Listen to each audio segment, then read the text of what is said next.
Now at 5, students at Crowder College get a new piece of technology allowing them to dive into the inner workings of the human body. Plus, Freeman Health System hosts a miracle market to raise money for the Children's Miracle Network. And a high-stakes vote to expel a New York congressman. I'm Nicole Skenga on Capitol Hill with the latest on lawmakers' push to oust George Santos. The 4 states' most watched news starts now. Crowder College showcases its new digital dissection table. This is KOAM News at 5. I'm Tanya Bach. The Anatomage table is a digital cadaver lab that uses images from real human bodies. Roughly 100 students will have the opportunity to learn using the tool every semester. A detailed image was taken every ½ millimeter along each of the 5 cadavers available in the tool, allowing 3D visualization of the entire body. Being able to see the way that their jaws drop when they learn that the cadavers that are on their actual real people has really been, it's been incredible. There's not been a way for me to put it into words how moving it is to see genuine interest in the tool. Man, it is mind-blowing. I mean, even from a perspective of somebody who's not interested in science, essentially, this is something that's just amazing from a technology standpoint, but even from a instructional standpoint. It's a game changer. Considered a state-of-the-art training tool, the table allows students to practice clinical scenarios through high-resolution simulation. Students can interact with body movements, system functions, and healthy and diseased body parts. Well, folks in Joplin today were able to do some Christmas shopping while supporting the Children's Miracle Network. Freeman Health System today hosted its Miracle Market. It's a 2-day shopping event where people can buy jewelry, home decor, crafts, and specialty items, with 20% of all sales helping to furnish and maintain Freeman's neonatal ICU. We have many children that are being serviced by Children's Miracle Network. They are getting medical equipment. We're helping with prescription costs. We're helping out with the NICU and our pediatric departments here at Freeman Health System. We're helping with transportation when children are sent out of the area for specialty care. This is the 22nd year Freeman has hosted the Miracle Market. Chief Meteorologist Doug Hetty joins us with your forecast. Well, another dreary day for us today. Temperatures really didn't go anywhere. We did warm up near 50 degrees, but the clouds, a little bit of drizzle out there, and that's what we're seeing right now. Looking at Joplin, sitting at 38 in Pittsburgh, so it is chilly. Temperatures, they kind of slid back throughout the day. So we have midnight highs right around 50, and we've been dropping ever since. 38 in Nevada, 40 in Neosho, 42 in Miami. Parsons is sitting at 38 degrees. We're going to continue to have the clouds kind of sifting through as we go through the overnight hours. And there are some pockets of drizzle out there, but in general, I think most of us will end up staying on the dry side. We do have another wave, which is going to affect us tomorrow. Cold night tonight, but mainly dry if you're going to be out. Of course, we're going to look at that weekend forecast, all coming up here in just a bit. All right, thanks, Doug. Authorities in Ottawa County, Oklahoma arrest 2 men for allegedly trying to firebomb the Ottawa County Sheriff's Office. It happened around 10 Sunday night. ATF agents say a Molotov cocktail was thrown at the front door of the office, but did not light. Court documents show the men told investigators they did it because they held a grudge against the police. You can find more information about the case on our website, KOAMnewsnow.com. Well, authorities in Cherokee County arrest a man for child sex crimes. Court documents show 22-year-old Jacob Major traded child pornography online. Authorities arrested Major yesterday, but the investigation started in March of 2021. Major is charged with 4 counts of aggravated internet trading in child pornography and 6 counts of sexual exploitation of a child. For the 3rd time, the House voted on whether embattled lawmaker George Santos should continue to serve in Congress. Santos has been accused of using campaign donations lavishly on personal spending. Nicole Skenga has more details from Capitol Hill. George Santos has become the 6th member of Congress ever to be expelled by his own colleagues. The clerk will notify the governor of the state of New York of the action of the House. The vote came after the House Ethics Committee found that the New York Republican deceived donors and used campaign funds to buy Botox, designer clothing, and take trips to the Hamptons in Atlantic City. Read the report. It's a 50-plus page report, which I believe is very damning and really sets forth the evidentiary basis for why expulsion is proper. Some Republicans pushed back against Santos's expulsion, saying the courts or the people of New York should decide whether Santos continues to serve. I'd vote to expel if he was found guilty in a court of law, but that has not occurred yet. We are a political body. We are not a judicial body. But his fellow Republican lawmakers from New York spearheaded the push to have him expelled. Obviously broken the law, defrauded taxpayers, voters, and donors. Santos left the House floor even before the vote was finished, and he made no comment as he left the Capitol. Nicole Skanga, CBS News, Capitol Hill. New York will now hold a special election to fill Santos' seat. That vote is expected to occur within the next 90 days. The Supreme Court says former Justice Sandra Day O'Connor has died at age 93 due to complications from dementia. O'Connor became the first woman to serve on the High Court when then-President Ronald Reagan appointed her in 1981. She was a moderate conservative who upheld abortion rights and affirmative action. Her vote in the 2000 Bush versus Gore case helped ensure George W. Bush would become president. Israeli airstrikes pummeled Gaza today following a week-long ceasefire with Hamas. Gaza health officials say nearly 200 people were killed in the strikes. Both sides accuse the other of breaking the ceasefire terms. Before leaving the Middle East, U.S. Secretary of State Antony Blinken also blamed Hamas for breaking the ceasefire and praised Israel for taking steps to protect civilians. Still ahead, breaking down barriers. Today is World AIDS Day. I'm Danya Backus with a look at why the CDC is raising awareness for one group. Plus, how new research could help restore brain function to stroke patients. Those stories next in Health Watch. Topping today's Health Watch, researchers in Sweden say they've been able to restore brain function in mice after a stroke. The international study led by Lund University found mice treated with a molecule called GLUR5 inhibitor regained some lost brain function. Treatment needs to take place in the first few days after a stroke occurs. The hope is to eventually develop a treatment that works on humans. On this World AIDS Day, the CDC is raising awareness about the barriers Black women face. Black women account for more than half of new HIV infections among women. Danya Backus has more. After starting a relationship with a partner living with HIV, Britt Williams wanted to keep herself safe. One of my go-to phrases is don't let HIV get in the way of love.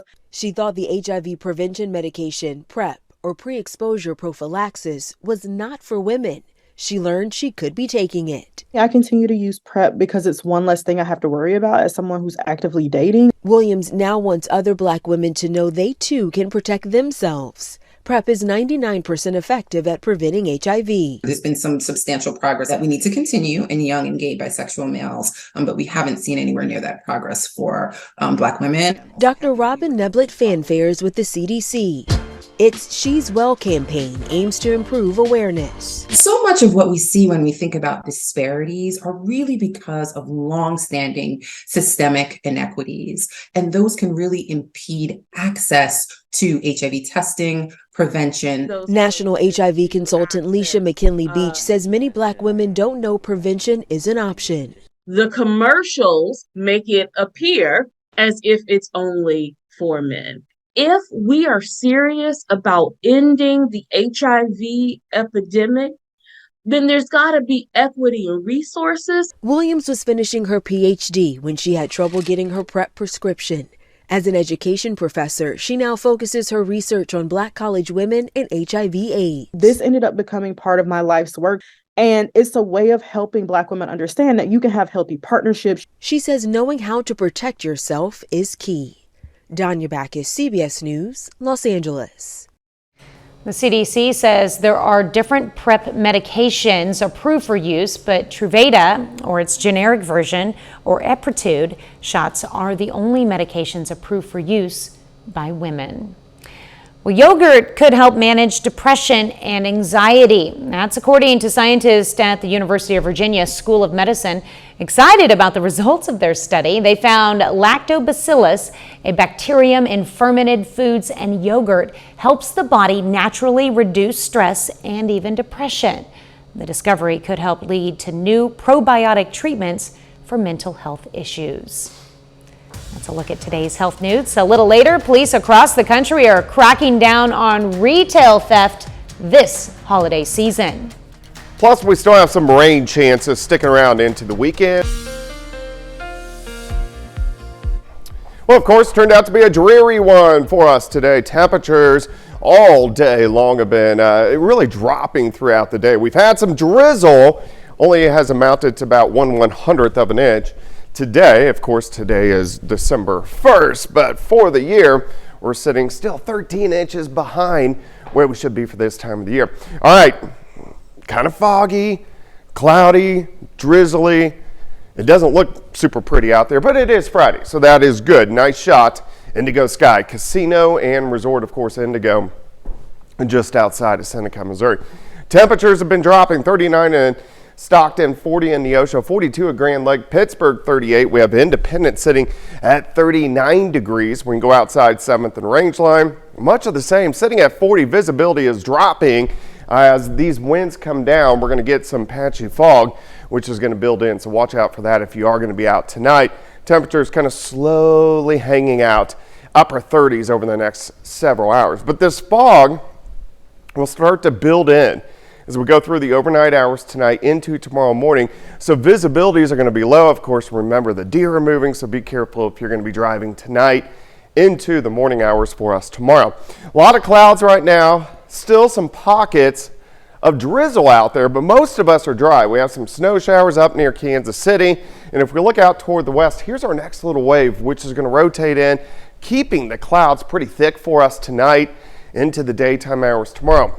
This wave doesn't have a lot of moisture, but it will give us some clouds and maybe a random shower or two, especially as we get into late in the daytime hours tomorrow. All right, let's go through time. We're going to start right around the noon hour for you tomorrow. We do get upper 40s, I think, in the afternoon. We should get into the mid 50s, a little bit warmer in our southern counties. There's going to be about a 10-degree spread from north to south.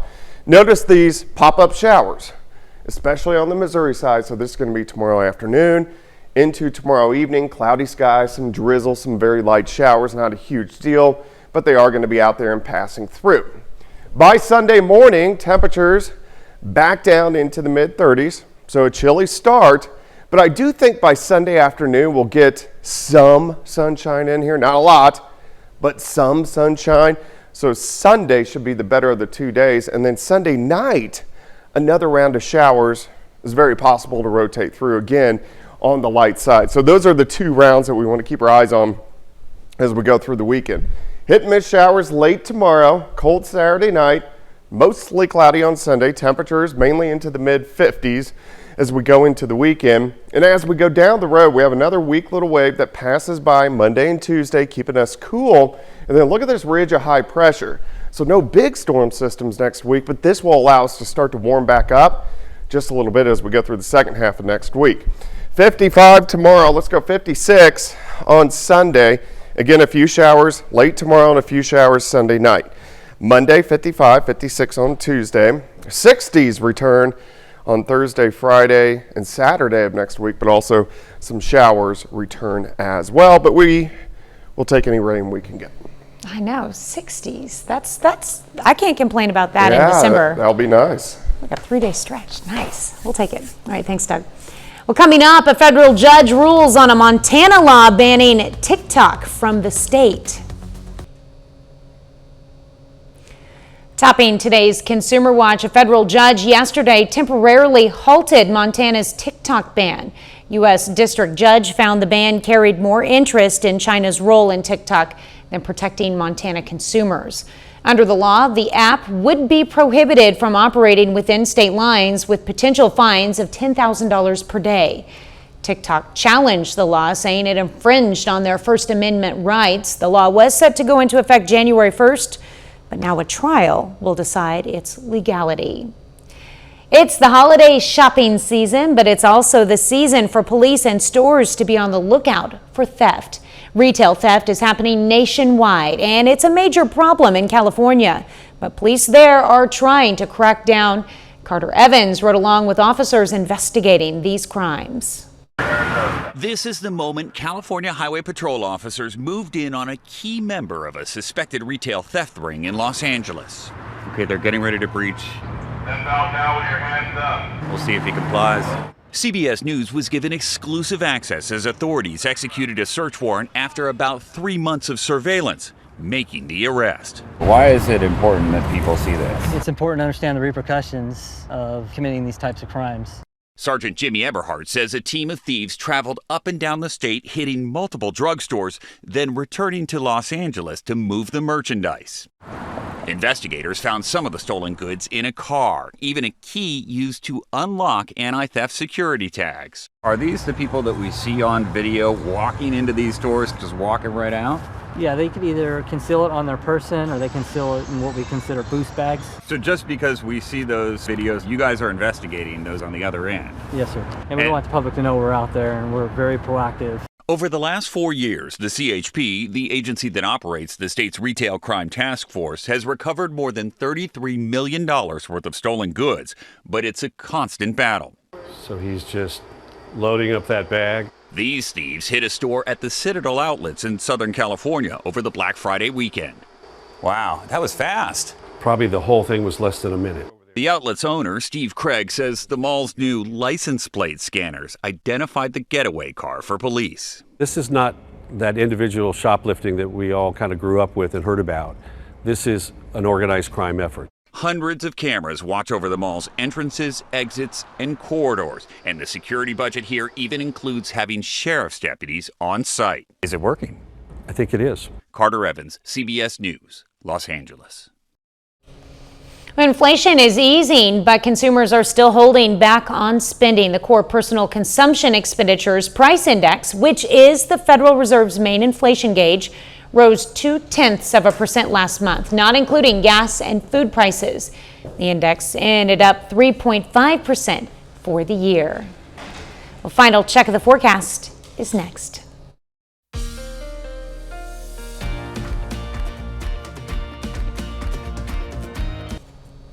Up next on the CBS Evening News, how automakers are starting to cash in on subscriptions. And then on KOAM News at 6, we'll have more on the new piece of technology helping students at Crowder College get an inside look at the human body. Plus, how the National Weather Service is updating its criteria for winter storm warnings.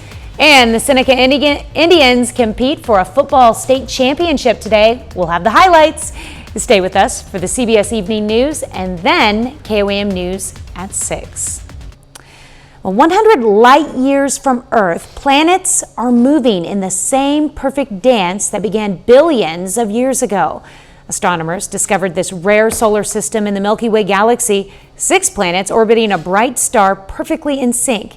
Planets are in a condition known as orbital resonance, creating a kind of cosmic ballet as they circle their star. Now, scientists think this newly discovered system has been unchanged since it was born about 4 billion years ago. It's old. Yes. A little old. Older than us. Yes. A few years. Well, if you're getting out tonight, it's going to be cloudy. It's going to be dreary out there. A little bit of drizzle. Also watch out for the fog throughout the overnight hours. A few random little showers tomorrow afternoon. High temp at 55, 56 on Sunday. A few showers Sunday night. These temperatures seem a little higher than normal for this time of year. Yeah, a couple A little degrees. bit? Yeah. A little bit? I'm enjoying it, though. There you go. All right, thanks, Doug. Well, thanks for joining us. The CBS Evening News is next, and of course, we'll be right back here for KOAM News at 6, and we'll see you then. Have a great evening and an even better weekend.